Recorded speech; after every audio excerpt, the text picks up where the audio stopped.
नमस्कार. लक्ष्मींच्या पावलांनी या मालिकेत उद्याच्या भागात असं दाखवलं आहे की अद्वैतला अटक झालेली असती हिऱ्यांची डुप्लिकेट दागिने दिल्याबद्दल, आणि हे दोघीजणी त्याच्या मागे पोलीस स्टेशनला आलेले असतात आणि ते पोलिसांना सांगत असतात की हे असं काही नाही, मधल्यामध्ये गफलत झाली असेल, आम्ही असे खोटे दागिने कधीच देत नाहीत.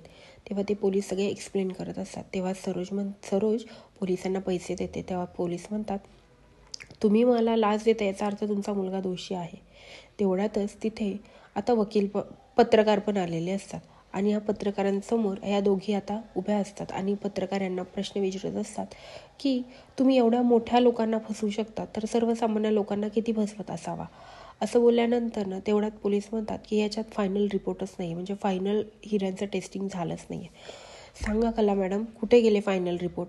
तेव्हा कला गप्प असते. कलाला काही कळत नसतं, कारण कलाला माहीत असतं की तिने फायनल चेकच नसतं केलेलं.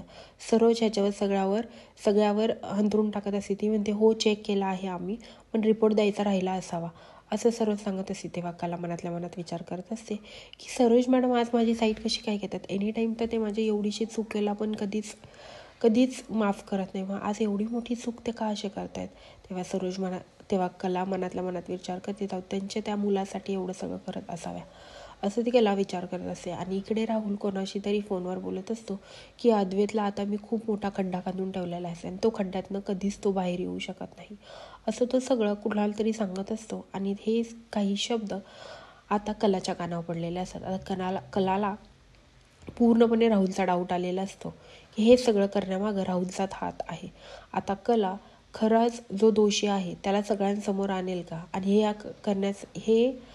हे सगळं करण्यासाठी ती काय काय करेल हे पाहण्यासाठी विसरू नका लक्ष्मीच्या पावलांनी आणि माझ्या चॅनलला सबस्क्राईब करा. धन्यवाद.